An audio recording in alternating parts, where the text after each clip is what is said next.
Hello there, I'm Rosie, and this is my channel. These intros are honestly the hardest part of these videos to create. I feel really self-conscious when I start. I don't know what that's about. Anyway, welcome to my channel. Today I'm going to be bringing some more lighthearted content to you because my next video is going to be pretty dense and heavy. Those of you that know me from Instagram, my Instagram account, will know that I have recently relocated from the US to the UK in the past 7 months. I've been wanting to make this video for a while, but at first, in the first 6 months, we were living with family and I wasn't able to film the way I'd hoped when we were there. So now that we're in our own flat, it's pretty empty right now. Side note, if you are planning on moving internationally, don't believe the blogs that say you can just move a few of your things with a moving company and it won't be that much. We really had to get rid of everything we owned except for what could fit into 6 suitcases. In this video, I am going to take you through a lot of the differences in living in the UK versus living in the US. These are not all the differences, as the list is actually quite long. Maybe, if you'll enjoy this, I can do a part 2. Keep in mind that this is coming from the perspective of a disabled person in the middle of a pandemic who has only left the house to see doctors and 2 shopping experiences at the same shopping center while the mask mandate was still in place.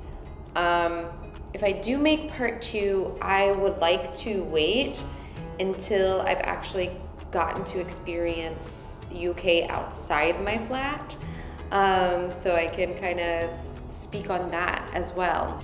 At the moment, I am not vaccinated, and I have to take the strictest precautions to keep safe since I am vulnerable.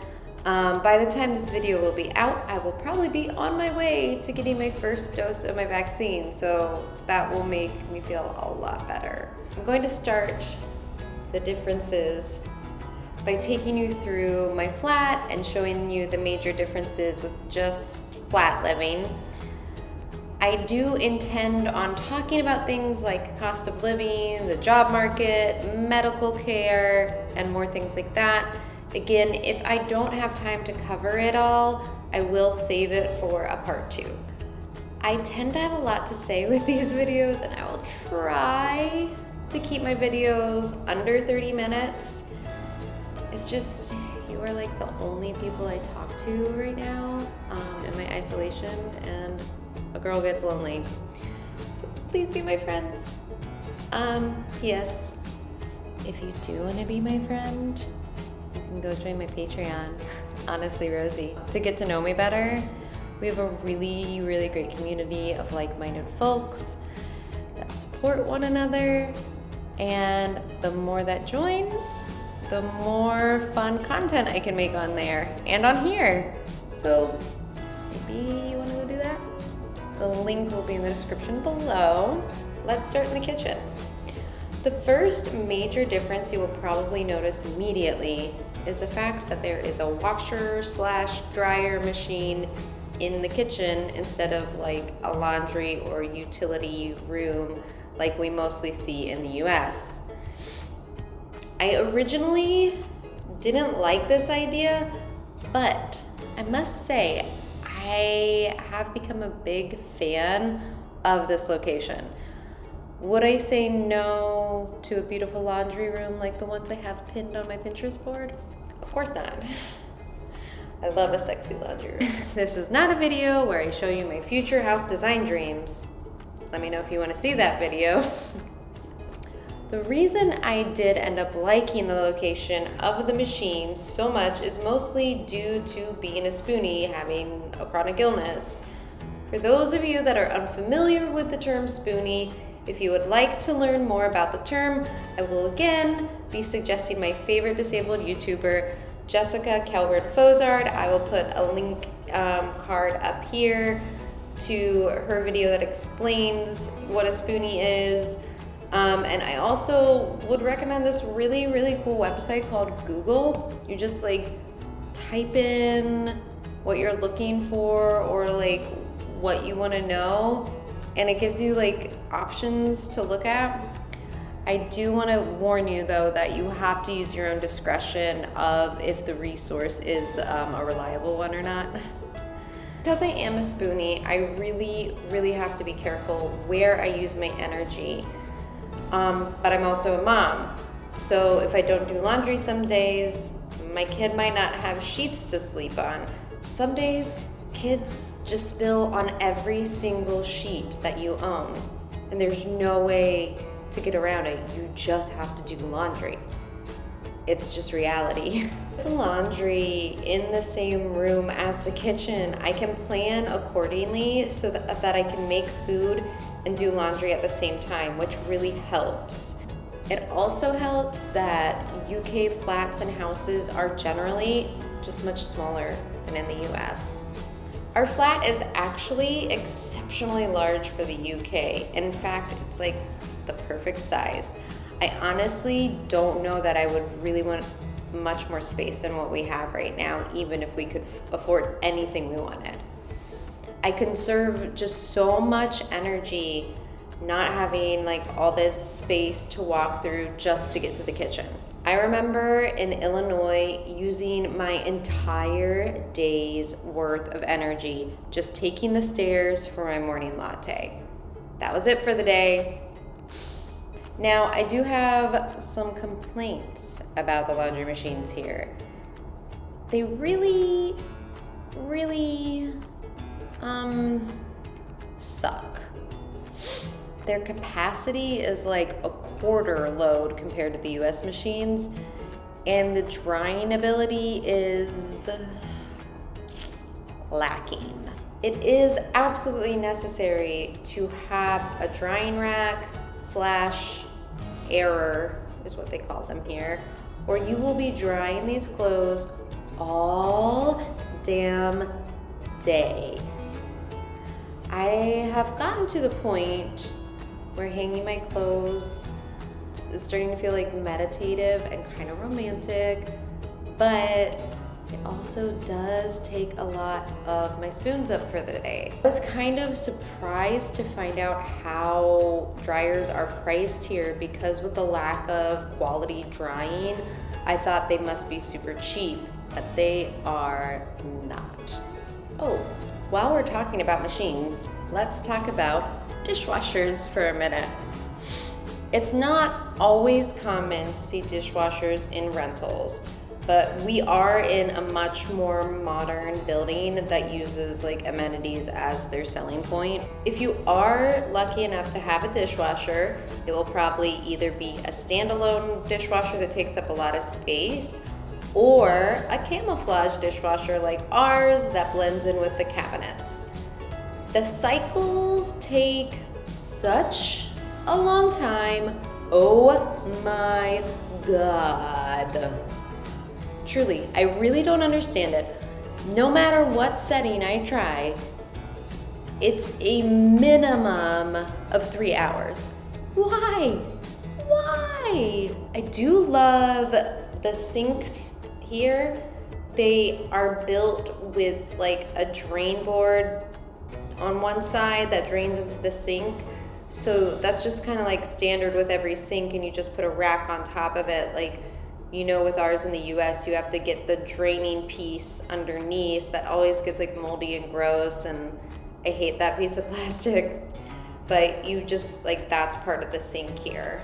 I have yet to see a sprayer attachment with the sink, which I really miss that function. That's like my favorite function of a sink. The other thing that is rare to see in UK rentals, but we are lucky enough to have, is a decent sized fridge. This one is also a camouflaged appliance like the dishwasher, and it is huge by UK standards. Most kitchens have what we would call like an office or a dorm fridge and a separate freezer that is the same size. It's not ideal. Our freezer is still super small and I have to reorganize it weekly to make sure things still fit. The ovens here seem to have a lot more settings / options than I'm used to, and they are a little smaller. I do feel like they are faster at heating up and easier to keep clean. I don't know if that's factual or just my experience. There isn't any beeping for the ovens to tell you they've preheated, and that's not just ours. That was also at the place we were staying before here, the same thing with their oven. I've seen mostly glass top stoves in rentals, which I'm just not a fan of. I am a gas stove gal forever. And also, you don't see many microwaves here. Microwaves are so expensive here. Like, I know in the US I could probably find a cheap one for $25, $30 if I wanted, but I don't think I've seen one for under 50 or 60 pounds here, which would probably be the equivalent of like $70 US dollars. So one of my favorite things about UK living is this. These are on every outlet and marked clearly for every appliance in the flat. I love being able to turn an outlet off entirely when it's not in use. I feel like in the US we get like yelled at a lot to be more eco-conscious, but then we don't make things easier to do that like this does. I've always had a hard time unplugging things in and out every single time I use it, and having a switch as easy to access as a light switch makes this just like an easy part of your daily routine. It's also nice to have that specifically with a gas top stove to turn the electrics off while cleaning to make sure you don't accidentally turn a burner on and burn yourself. No, I'm not speaking from experience. No. Moving on to the bathrooms. My absolute favorite thing about living in the UK is in the bathroom. It's the towel warmer.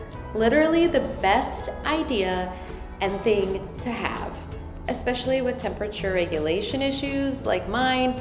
It is so helpful to stay with a warm, nice, cozy towel when I get out of the shower. It's just nice and yummy. I love it. Also, the baths are so much bigger and deeper in the UK.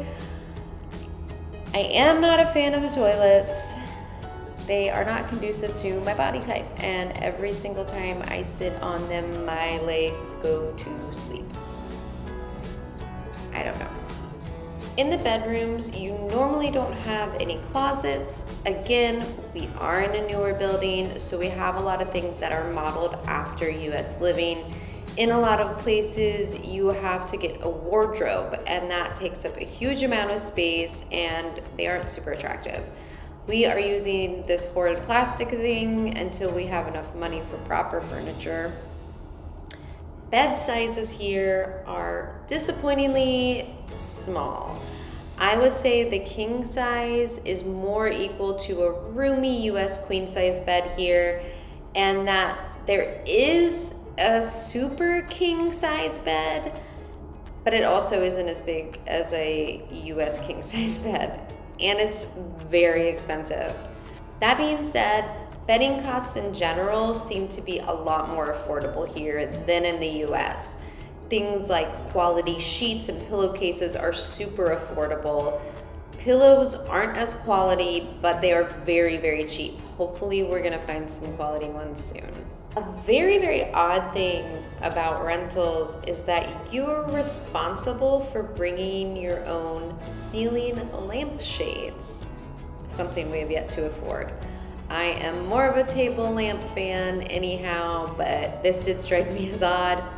Or maybe it's not odd to not, maybe it's more odd to not have the option to customize your ceiling light.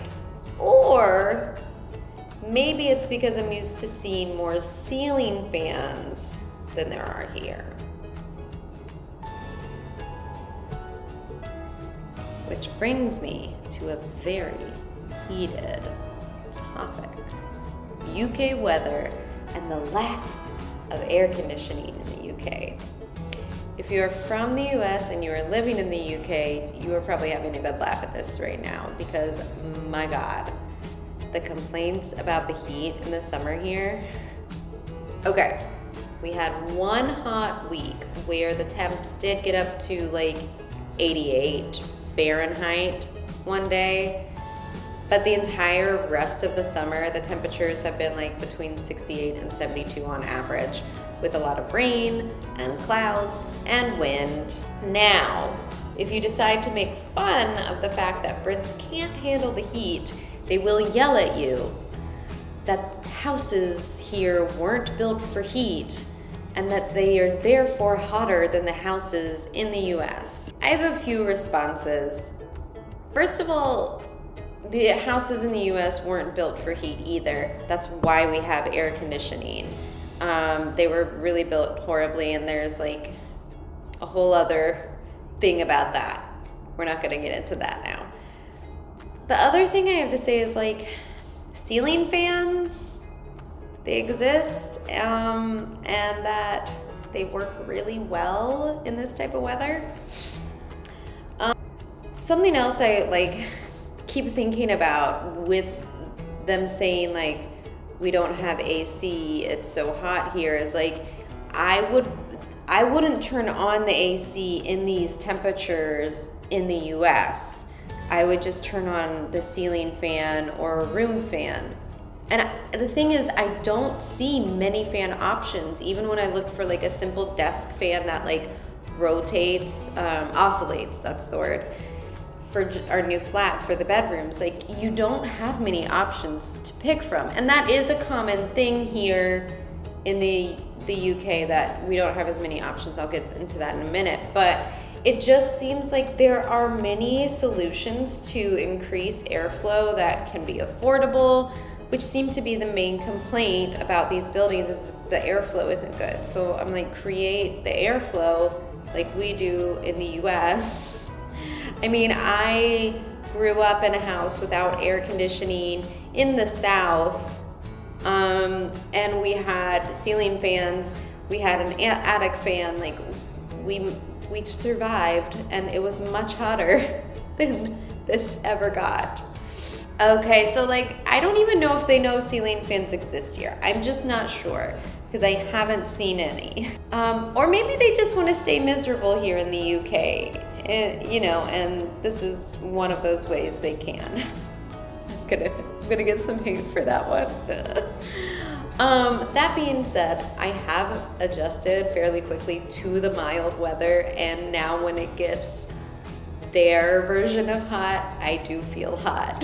So the body adjusts quickly, okay? I think summer bedding is just like a must-have here due to the lack of fans available. So it's very much like just a flat sheet, which you can't find much of either here because everyone uses duvets.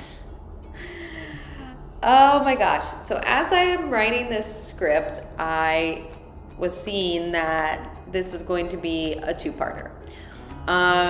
There's just a lot more to go through than I had planned, and I'm already feeling like this is going on too long. I'm going to cover one more section, and then I'm gonna stop and let you have something to look forward to. So the last area I'm going to cover is groceries and food. To me, this is the best and the worst part of living in the UK.